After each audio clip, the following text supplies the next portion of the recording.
Welcome back to another episode of the podcast, From the Depths of Darkness to the Light of Success. I am your host, Chris Swick, and on this podcast, we talk about mental health, addictions, eating disorders, ADHD, and really anything anyone's afraid to talk about. We talk about it on this show and make people afraid to not talk about these things. At the end of the day, I believe everyone's story is valuable. Does not matter what walk of life you come from. You're all welcome on my platform.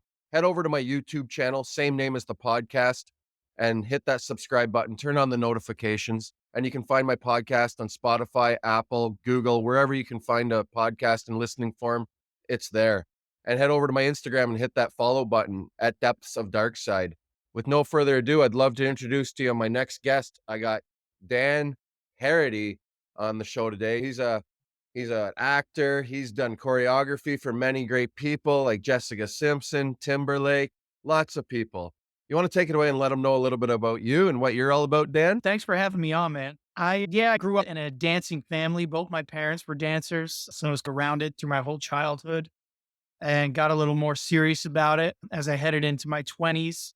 Worked as a dancer and then eventually, like you said, as a choreographer for different recording artists. And eventually that led me to television when they started that show called So You Think You Can Dance. They hired me as one of the original judges and choreographers on that show. And did that for quite a few years, and that kind of took me around the world. And I ended up on television over in Europe and actually in Canada a little bit, in Australia. And to this day, I still work on television a lot over in Europe as a talent show judge. And I got into acting a bit as well. And so I've had a really nice career in the entertainment business. Unfortunately, all the success that my career has seen, as my success rose, my addiction rose and my drinking got worse and worse. So I started as a drinker as a high school kid and always drank to blackout from day one. I never knew any other way. And that drinking just followed me everywhere I went, no matter where I was living or where I was working. It was there with me and it just got worse and worse. And I got married. The drinking got worse. I had kids. The drinking got worse. And it eventually took me down a couple of years ago during the pandemic, which was a painful time, but also a blessing when I look at it, because I probably would have kept going like that for another 15 years and just been floating in space, not being a good dad, not being a good husband, not being a good person, just getting through every day. I am a little over a year and a half sober now and unbelievably grateful for it and over the moon happy. And every day is better than the last. So it's a wonderful place to be at this point. That's amazing, man. I just came to realize I was the same way too. I can relate to the whole blackout drunk thing. I didn't know it was basically if there was anything left in the fridge in the morning, it wasn't a good night for me. That everything had to be cleared out. I don't know what it was, but if we bought 48 beers or if we bought a couple bottles of booze, it all had to be gone by the time I woke up or if I was still awake. It was insane. I don't know. It was the definition of insanity to me at the end of my days of drinking and drugging too. Yeah, But and that's the only thing I knew. It was either I would either pass out or I quit when there was nothing left. And I just literally, that's how I did it from the very first time I drank when I was about 14 years old or so. And I never understood when friends of mine would quote unquote shut it down. Why are you shutting it down? We still have stuff left. And it just never made sense to me. And it was like I would stay at the bar until closing when I got older. Why would you leave if it was still open and the party was still going? It just, none of it made sense to me. Unfortunately, I had this ability to shake off hangovers and still, no matter how hard I went the night before, I could still wake up early and still get to work, go to the gym or go to work or dance or whatever it was I was doing that day. None of it held me back. So I kept living that way. And then eventually I got to the point where even when I wanted to shut it down, I couldn't. I would tell myself, oh, this is the last drink or this is the last glass of wine or whatever it was going to be. And it never was. Then I lost the ability to stop. so what was it through this time when everyone was staying at home and it got worse for a lot of people? And I hear it a lot, like everyone's mental health deteriorated. The addiction just spiked. The overdoses and everywhere, just across the board. it just got astronomical, and we had a whole 'nother epidemic going on now at this point. We still got it going on to this day. It's just insane whether you're in the US or you're in Canada up here where I am. But what was it that you're like, "Fuck, enough's enough for Dan here." Oh, my wife had been begging me. My wife had been begging me since we were first together 16 years ago to cut back on the drinking, and we would go through different phases. Like, I eventually got to the point during the pandemic where I was drinking all day long. I would wake up in the morning and start. I thought I was sneaking the drinks, but my wife knew. She knew by the look on my They're face. not stupid, I'll tell you Yeah. that. My partner's not stupid when I would come up with the dumbest excuse to why I wasn't home or I wasn't coming home after work. "Oh, yeah, I just needed to take."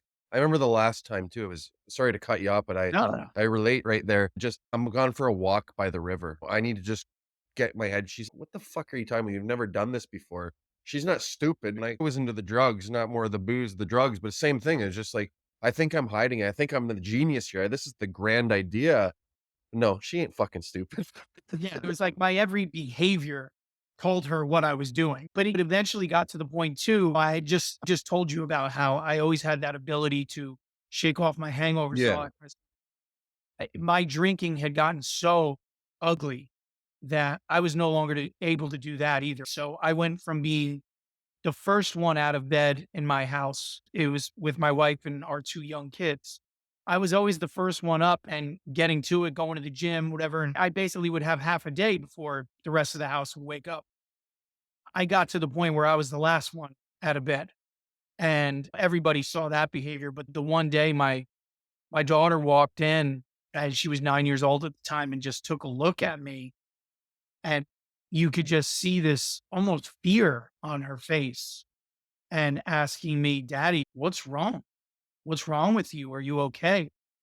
Because now I look at pictures of myself. I didn't even look like the same person, just completely bloated and bloodshot eyes, and the misery on my face. And my 9-year-old daughter recognizing that and asking me what was wrong was the slap in the face. That was the, "What are you doing? You're doing this to them now." And of all the things I ever promised in my life, and those promises that I broke to myself, to my wife, to other people, breaking that promise that I wouldn't do that to my kids, I couldn't live with it. And that forced me that morning to walk into the guest room where my wife was sleeping at the time because she was so disgusted with me. And I said to her, "I need help. I can't do this anymore." And that was it. 48 hours later, I was in rehab.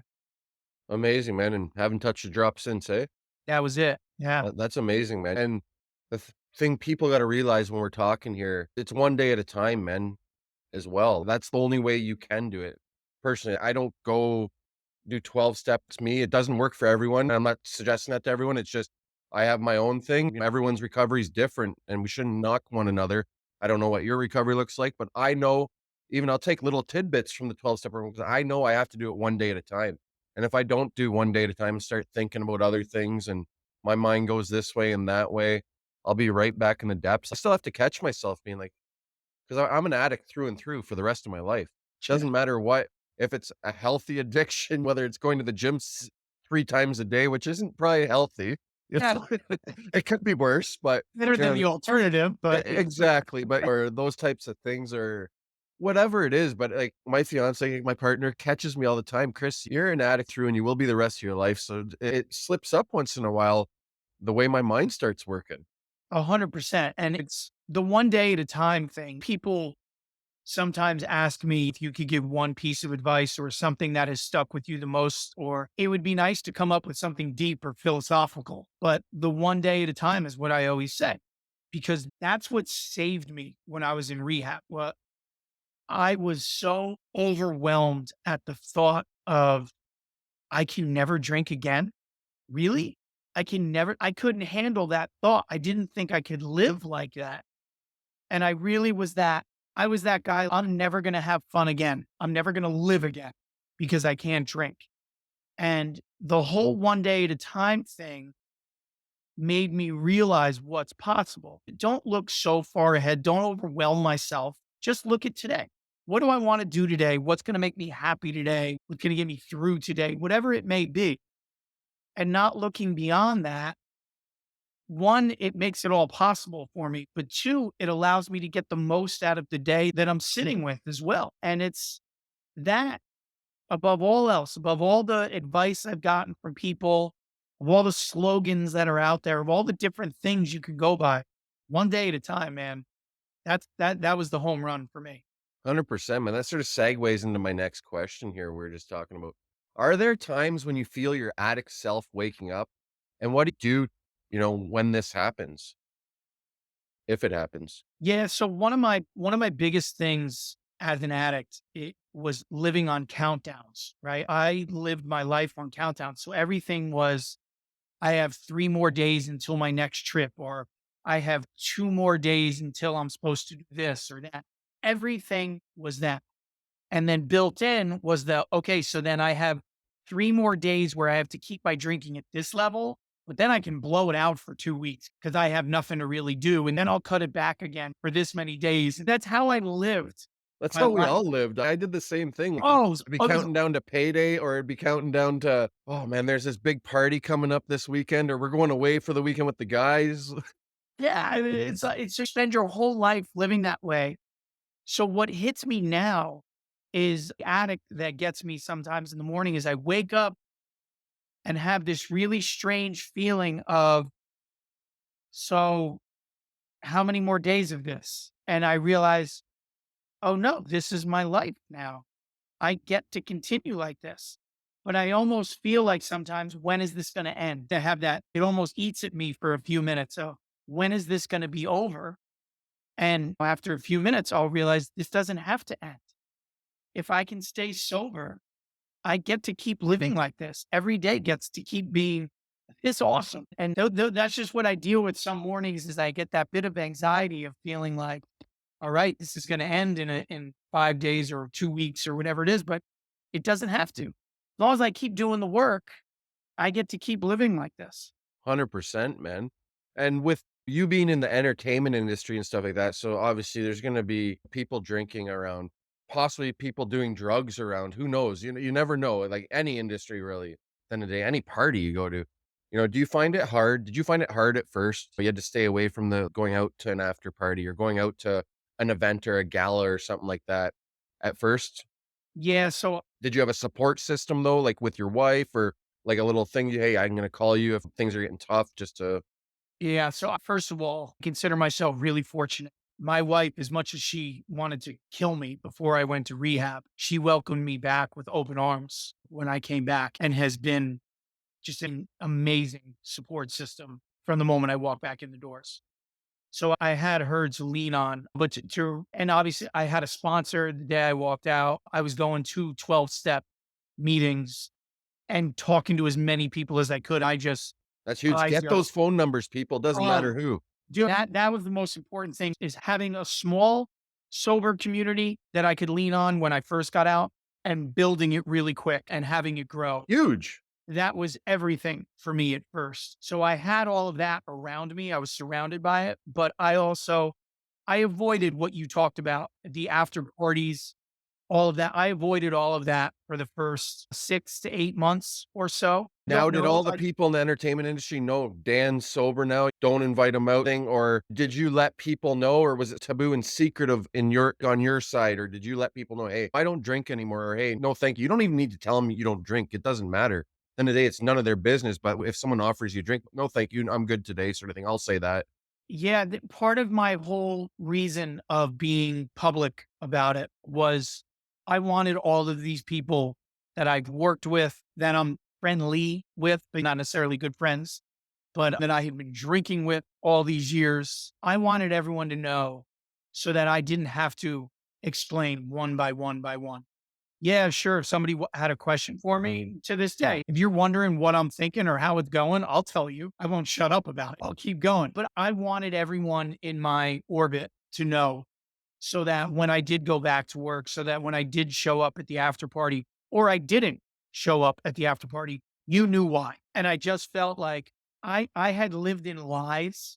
I lied to everybody about everything for no reason, but I lived in those lies for so long. We thought we were the best liars as addicts, didn't we, Oh, Dan? yeah. I think I was really good at it. But I lied about what kind of sandwich I had for lunch. It was like, and I can't even tell you why. It's just I lied about everything. And I was so afraid of slipping back into that. If I was going to lie to people about why I wasn't drinking or why I wasn't going to the party, I felt like that was going to take me back down eventually. You may as well just go back out and start drinking again. I'm not. Exactly. So I just said, you know what? I'm just going to put it out there. I'm not ashamed of it anymore. So there's no reason for me not to put it out there. And I did. And I'll admit, I was a little scared at first. I was afraid of what kind of reaction I would get. And it's hard for me to even think of a negative reaction I got. The overwhelming support from family and friends, but from people I work with and complete strangers. It was awesome. It's truly amazing what happens and what comes full circle when you start being honest, just being rigorously honest about everything. That's how you start becoming into your own authentic self again. And when you just start with that, honesty is key to anything in life. Doesn't matter what it is, but if you're going to be dishonest, people know, people pick up on it. They're not stupid. Yeah. And it was, you probably know what this feels like. The dishonesty was like, it was so off the charts to the people closest to me. I wasn't honest with my wife. I wasn't honest with my kids. I would forget people who I just met on a daily basis. I lied to everyone that was within reach. And it ate away at me. It made me feel like shit. And all of a sudden, having open and honest conversations with people, first of all, felt so fantastic. But also the what comes back to you, how people want to talk to you now and they want to share really personal things about themselves with you. And all of a sudden I found myself having these incredible conversations with people for the first time in decades. I didn't have conversations like that with anyone ever. And now it was like anyone that I would meet and start talking to, I just sharing with them openly and honestly. It was amazing what that did and what kind of reaction that got out of people. It's true. Or sitting there and actively listening to someone if they're hurting or if they're down, just giving them that space to open up to you. The more you make someone feel comfortable, the more they're going to open up to you. The more you're honest with them, the more they're going to be honest with you back as well. It works both ways, like you said. Yeah, and it's actually, like you said, listening and caring. Like I was one of those people and I used to laugh it off thinking I'm just that kind of person. But I would ask someone a question and I didn't even listen to their answer. I was like, I'm the worst for it. it was awful. And I wouldn't even remember what we talked about when the conversation would be over. And all of a sudden being in a different place where I would ask someone a question and I would sit there and listen for as long as they wanted to talk. And I was no longer trying to find my way out of conversations. I was looking to dig deeper into the conversations. It was really strange for me at first. It was like it was a weird place to be living for me, and it took some getting used to. Yeah. But how you said, like, when we first got on here before we started recording, you were talking about how, like, you and your brother will talk for hours on it. It's like, I found myself doing that with everybody. I was And like, it's great. It's nice to just be able to do that. It reminds me why I don't want to be where I used to be either. Like why I volunteer what I do with the homeless now. Just chatting with them though, and just giving them that space to tell you their story, and they're grateful for that because they just want someone to listen and to hear them out. sure. Any of us are one step away from being there. It Yeah. doesn't take much. I could be there tomorrow. You could be there tomorrow. You never know, man. Yeah. That's one of the things I realized too when I went to rehab. First 2 days there or so were rocky, obviously, because I was going through my own shame and guilt and I shouldn't be here. And I was also looking at other guys in there who really did just come off the street, who had nothing. And at first I was looking at them thinking, yeah, I'm not that guy. I'm not as bad as him. And then when we would get in the rooms and really start talking, I realized I'm just like that guy. We think the same way. I may have a different drug of choice than him, but our minds work the same way. And as you just said, I was a day away.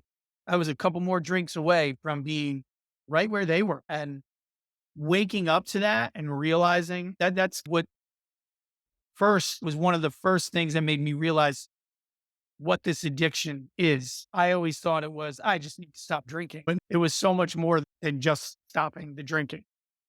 Now, do you think that your drinking, was it stuff that happened in your childhood that sort of led you, or was it just that first time when you were 14? You're like, I fucking love this. I love this buzz. I love this blackout, getting blackout drunk sort of thing. Was that what it was? Or were there things that happened? I know your parents had a successful careers as well on Broadway and stuff like that, but were there things that happened in your childhood that led you just to keep continuously drinking, or were you just in it for the buzz at this point? I think I was in it for the buzz, man. Yeah. I had a good childhood.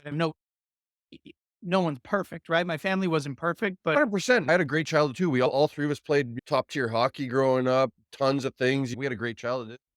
I had other things that happened to me that led me to down the road of addiction for 25 plus years, but childhood was great though. My parents were great. Other yeah, than there were some things that lacked from my parents, but that it's generational though too.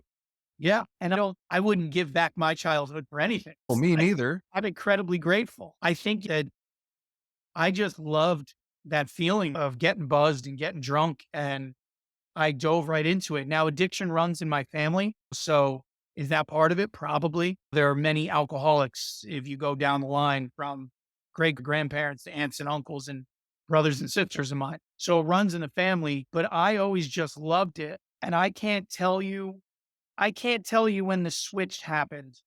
I'm not exactly sure, but somewhere the switch happened that I realized that I could really numb out and not have to worry about what was going on in my head or my life or anything. And that's when it somewhere along the way it turned into medication for me. I went from I'm just partying, which I love to do too much.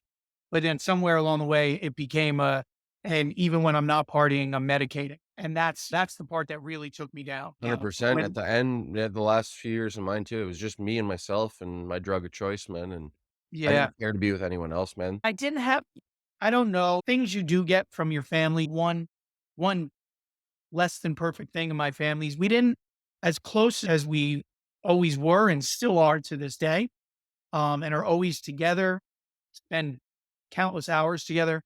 We didn't really share on a real deep level all that much. Man, fuck, we're best friends, I think, Dan. No, I feel you there though too. It was more surface talk and with my parents, and I'm not afraid to say it. Like my mom and dad listen about lots of things get swept under the rug, man. And I've really been trying to push that more deeper talk.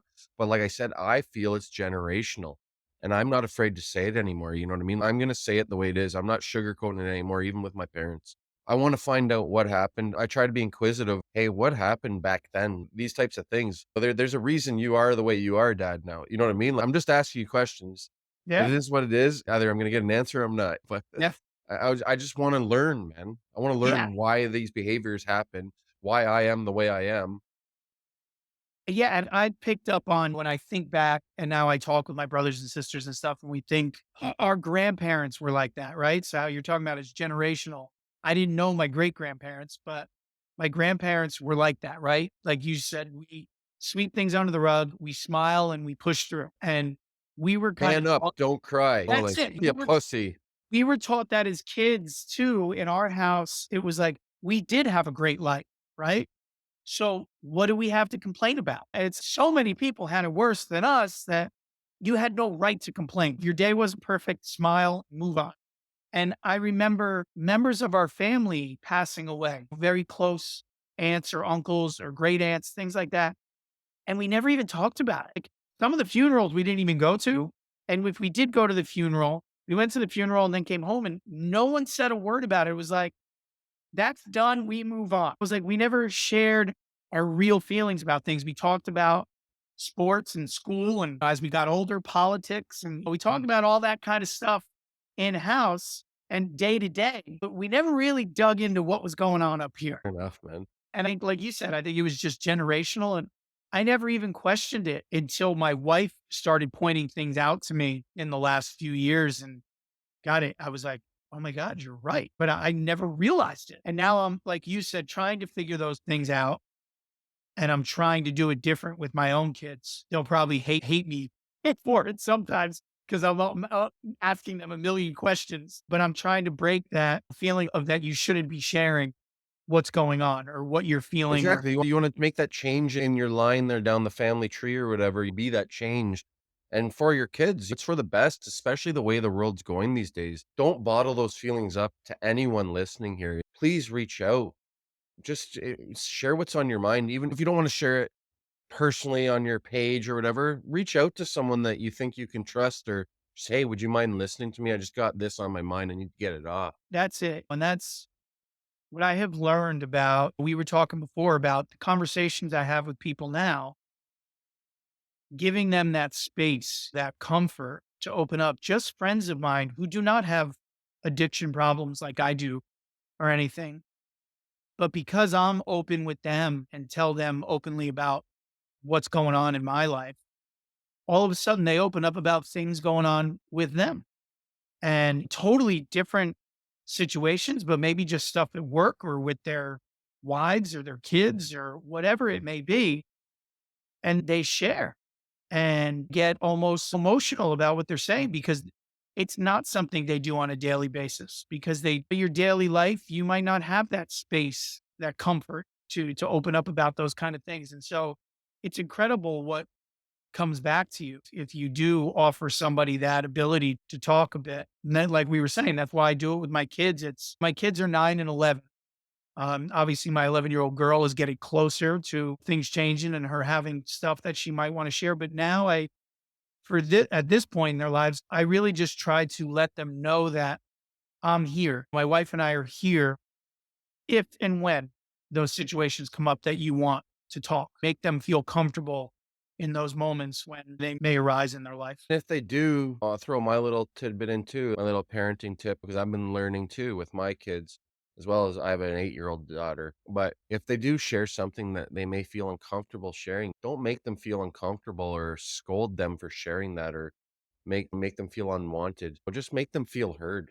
Let them be heard at the end of the day. If there's one thing I could point out, like I'm no doctor, I'm no therapist, but we can learn from one another and that instead of scolding them and saying, "That's not right," or whatever, just let them talk. You know what I Yeah. mean? And it's amazing what they'll say. That's the biggest thing is like my 9-year-old son who floats through life very happy go lucky, which is awesome. But he will have these moments where he'll bring something up and it'll really surprise you how intuitive he can be about something and what he pulled from a situation and how he was feeling about it. And just giving them that, like you said, letting them be heard and feeling comfortable to talk and say how they're feeling, it'll surprise you how deep their feelings can be.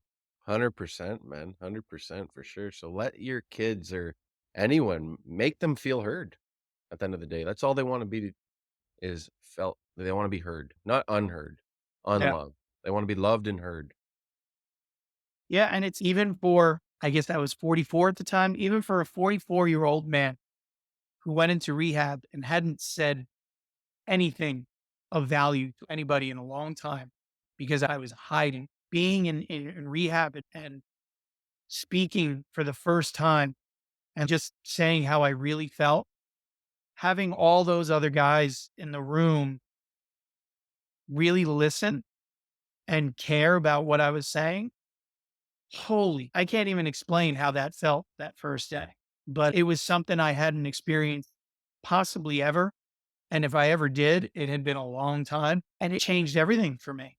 It's just It, like it, peeling the skin back of that onion and just yeah, keep peeling it. and realizing that it was okay to feel the way I was feeling and share the way I was feeling and realizing that I wasn't alone. That was the biggest thing is just that realization that I'm not alone in this. There's others just like me. Exactly. That Yeah, was we're all the same at the end of the day as an addict. Like you said, we may not all come from the same story. We definitely don't all have the same story, but we all definitely think the same. We're all the same in that sense. absolutely. What might progress look like with your mental health today, though? I think, man, it doesn't change that much from what we've been talking about. Yeah, It's my willingness to share how I'm feeling. It's my wife and I, life gets in the way, right? Life is can be busy. And this last 10 days or so, I've been working a ton. My wife's been working a ton.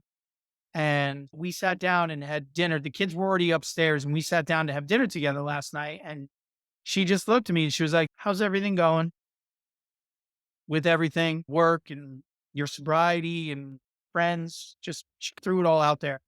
And the old me would have just been like, "Oh, yeah, it's good. Everything's good." And everything is good right now. And I said that to her. I said, "Everything is good." But then I dug in a bit and I explained why. I explained how I was feeling, how I'm enjoying doing this with people like you, talking on podcasts, enjoying going to meetings, my sober community. I told her, "Oh, I was talking to so and over text the other day, and I'm meeting up with this guy a few days from now." And just instead of just giving her the surface, I dug in a little bit and I told her why I was feeling good. And that's something I never would have done before. I would have tried to find my way out of that question as fast as I could. And now I like to sit in the question and share. And I think even with her walking away from that conversation, knowing that she actually knows what's going on in my head now, it just makes it even more comfortable just to walk around my house. It just gives me a level of comfort in general that I carry through my days. And I think the other part of my mental health, like the huge progress I've made, is I still have these moments a few times a week where my heart will jump a little bit. I'll get that anxiety flutter that used to make me panic, right? And then I used to, oh my gosh, what is happening? And yeah, I used to let those feelings snowball. And now it gives me a little bit of a chuckle when I get that feeling because I know what it is and I recognize it, and I'll stop whatever I'm doing. I'll take a couple deep breaths, think it through for a second, and it usually just passes in that moment. And if it lingers a little bit, then I'll really stop and either try to meditate or go for a walk or go to the gym at that point or something else. But just recognizing what's happening with me, I'm so aware now of how I'm feeling and why I'm feeling that way and what's going on with me. It's just the awareness is so much further along than where it was. And it's not where I ultimately want it to be, but it's in a completely different universe It's a from work where in progress, like everything in life.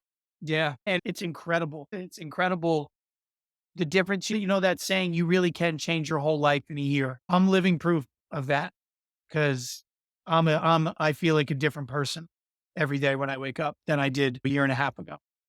That's amazing, Dan. For the people listening to, I loved how you talk about digging deep. It's not just surface talk. For someone like myself that really still struggle, really try to dig deep sometimes when my partner's asking me a question or someone is. Sometimes I have to catch myself. What's a good tip for people out there struggling with that though? To dig deep and instead of just give that surface answer, or really want to dig deep. Is there something that really started clicking for you?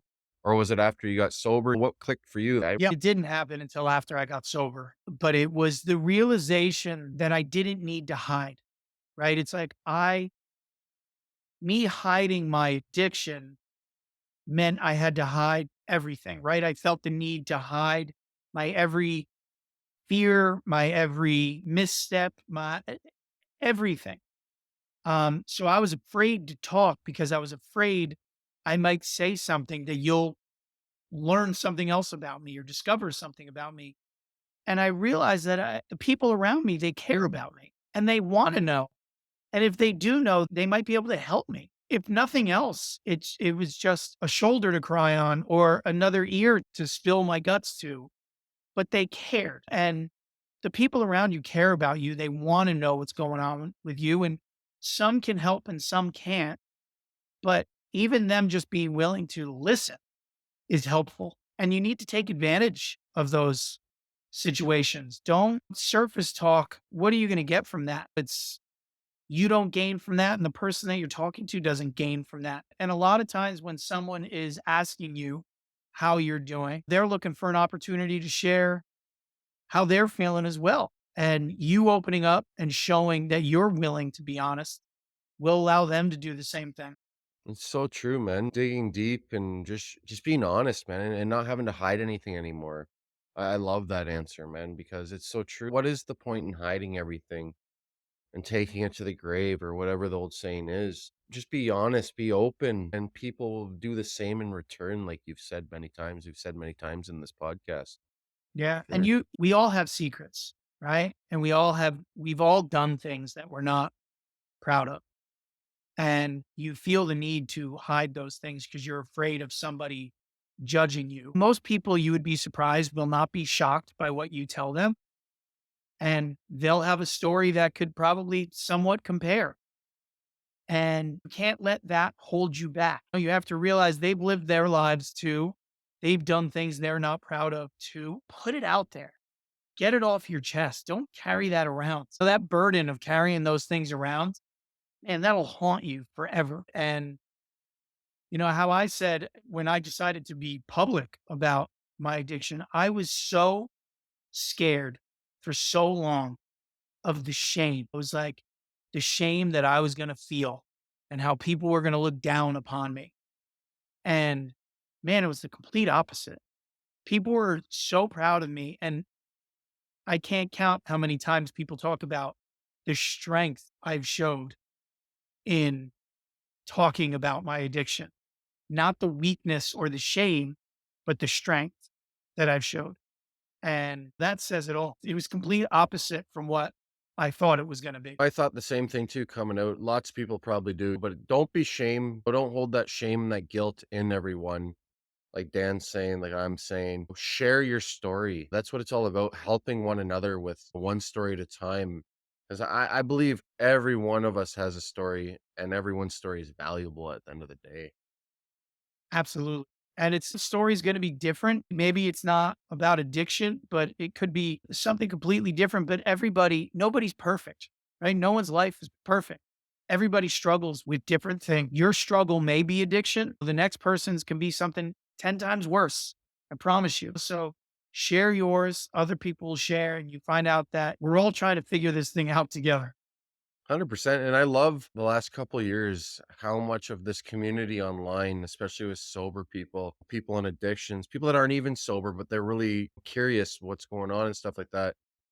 And starting to realize, hey, I do have a problem too. But it's just amazing to see this community building around one another and people openly talking about it. Big people, big stars, little stars, everyone in between. We're all the same. We're all human at the end of the day. It doesn't matter what walk of life you come from, man.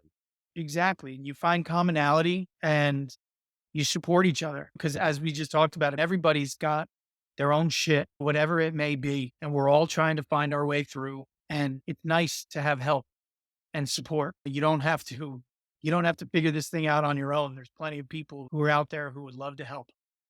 100%, man. So, what are some things someone can do to be a creative thinker like yourself with all your artistic talents with dancing and stuff like that? Oh man, it's funny. You talk about the fear, right?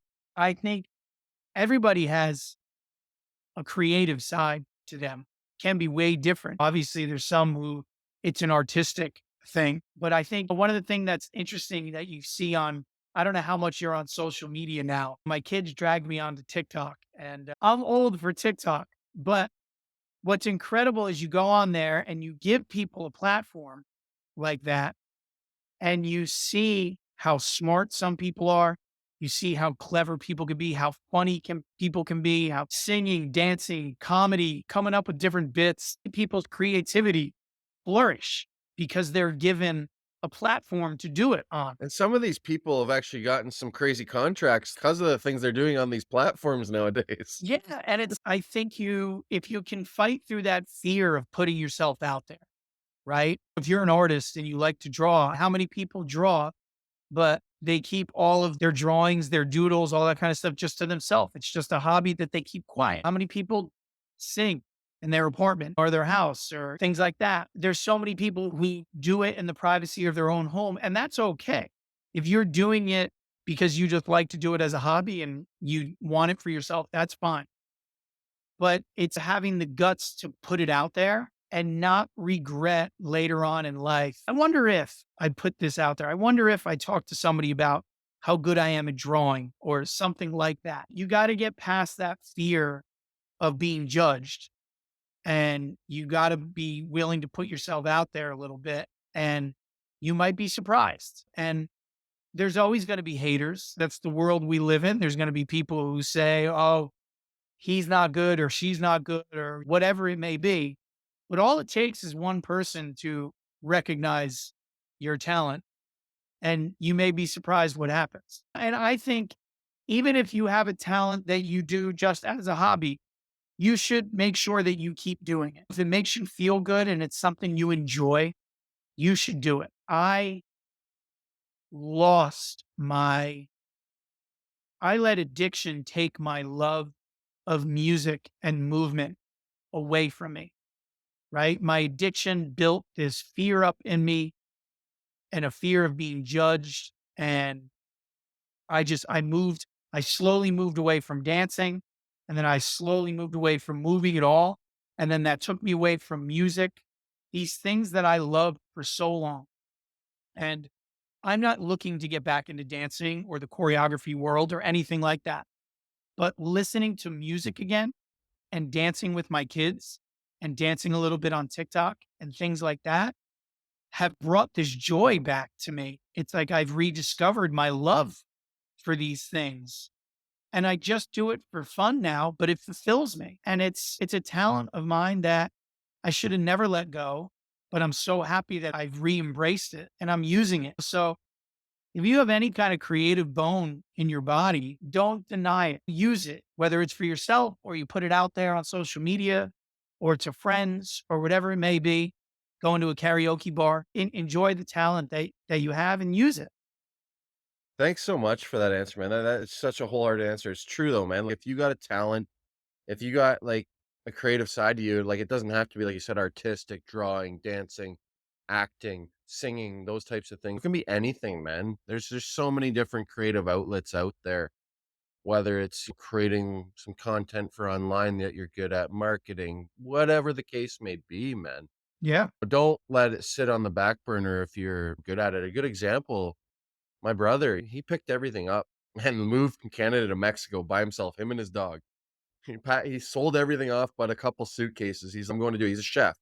Okay. And he worked for this guy that was doing the EDM circuit scene or whatever, but he has a huge catering business out of Miami or Orlando area or whatever. Worked for him in the summer and doing the music festival circuit and stuff like that with this guy catering. And the guy's like, "Here, man, throw together." My brother's like, "No," like he was telling me, he's like, "No, I don't know." He submitted this 9-course meal to this guy that owns 4 restaurants in Trinidad and who's the guest chef, the international guest chef this week in Trinidad, serving this 9-course meal to people, like, for the whole week, like, he's the guest chef there this week, and could revolve into something else because this guy's actually looking to open another restaurant in Miami and looking for an executive chef, so, apparently, what this guy's doing is trying out chefs every month Yeah. at this place in Trinidad, and he's looking for his next executive chef for his next restaurant somewhere else. Yeah. Well, it could I was like, That's it, man. Just not being afraid, put yeah. yourself out there. And it's like, what's the worst thing that can happen? They're gonna say no. That's it. You don't know if you Like, don't do it, the answer is always gonna be no if you don't try. that's it. One thing I so thankful for my dad for is when I got offered from a friend to when I graduated college, I was a journalism major in college. And when I graduated, a buddy of mine who was living in LA and already had a dance and choreography career going asked me if I wanted to come out. He would set me up and give me a chance, basically. And I had never even thought about moving to LA. And I said to my dad, "What do you think?" And he was like, "Why not? Just go." He's like, "What's the worst thing that can happen? It doesn't go well and you come home in 6 months and you do whatever it was that you were going to do. Try to get a job in journalism or something like that." And I was like, "Yeah, okay. I'll go give it a shot." And 5 years later, I was still living there. But I was so afraid to take that jump. And my dad basically giving me the kick in the ass and being like, "Why wouldn't you go? Just go try it." And it's true. I had nothing holding me back. I was young. It's not like I was married or had kids or anything. It was like, why wouldn't I go? I didn't even have a good answer to not go. Taking that chance, putting yourself out there. It's true, man. Yeah, my brother had no responsibilities, so that's why he moved to Mexico. It was just an opportunity.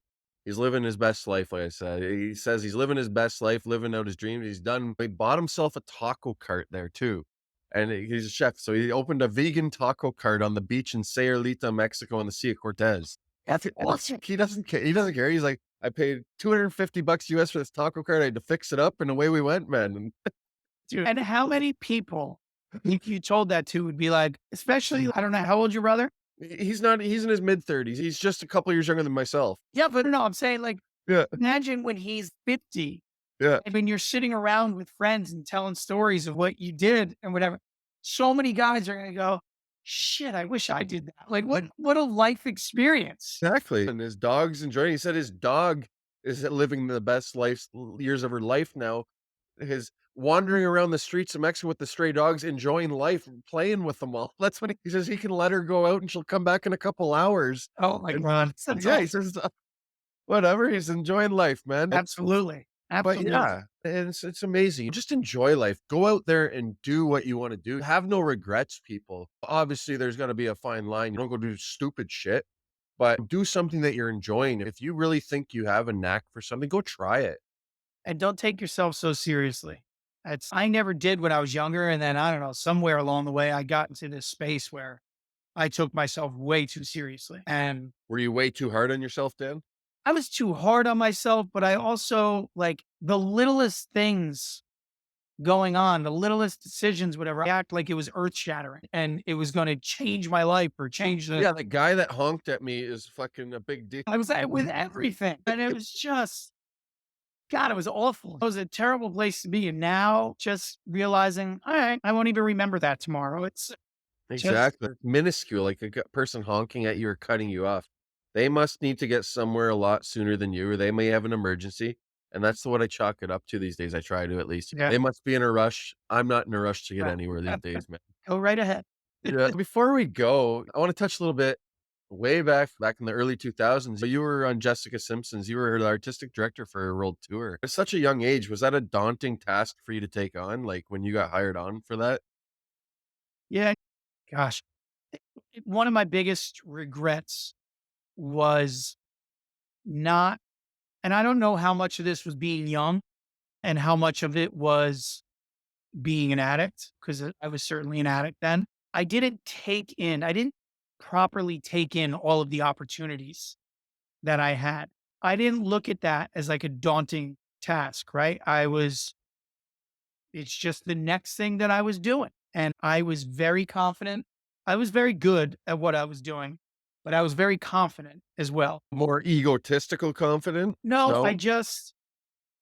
I hadn't failed at anything, right? Every job I had taken on, every challenge I had given myself, I had made it happen. It worked out. I did smaller jobs leading up to that one. So when I got to that, I felt like I was ready. In hindsight, there are a million things I would have done different and better, but I was too young and inexperienced to even realize other things that were going on. So I guess to answer your question, I was good enough to handle that job at the time. I was too stupid and inexperienced to make the most out of it. And I think that's my biggest regret from And what do you mean by make the most out of it? I screwed up.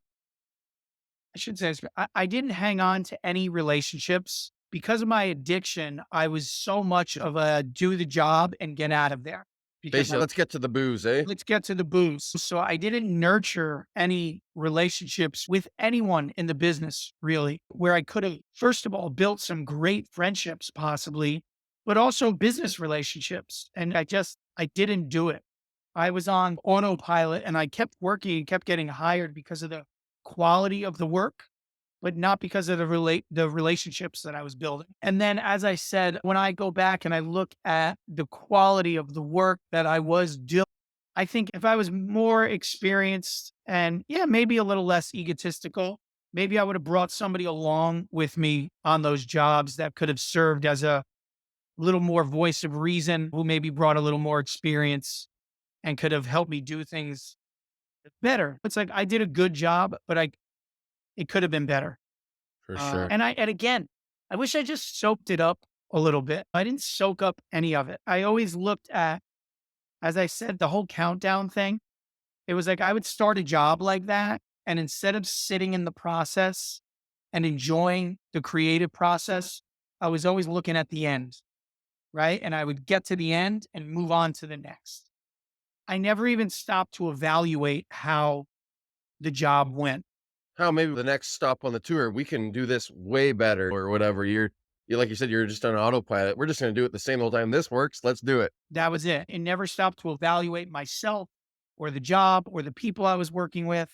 It was just always on to the next, on to the next, on to the next, and not enjoying the process. And that's what I missed out on was the journey I've gotten to go on as a career. If you look at it from a distance, it's unbelievable. But if I let you dig in up close, I missed so much of it, which is unfortunate. No, I appreciate that answer. That's Dan being honest to everyone. That's honesty at its finest right there, man. One more question. I just want to ask you because I saw you worked with JT. Is Justin Timberlake just like he is when you see him on with Jimmy Fallon, his good buddy Jimmy Fallon? Is he just the same everywhere? Just a shithead, just a sarcastic guy, sense of humor like that all the time? Cracking jokes. Yeah. Yeah. Funny, super hard worker, takes care of the people around him. It's like treats everyone like a big family, eh? He's what he really is. Now I haven't worked with him in quite a few years now, Yeah. but he literally was the hardest working guy in the room, but the nicest guy in the room. And like I said, was concerned with how everybody else was doing. And when the mood needed to be lightened, he would crack a joke.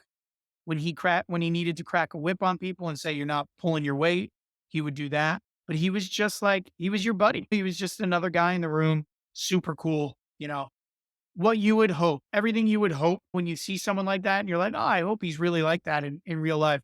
He's really like that in real life.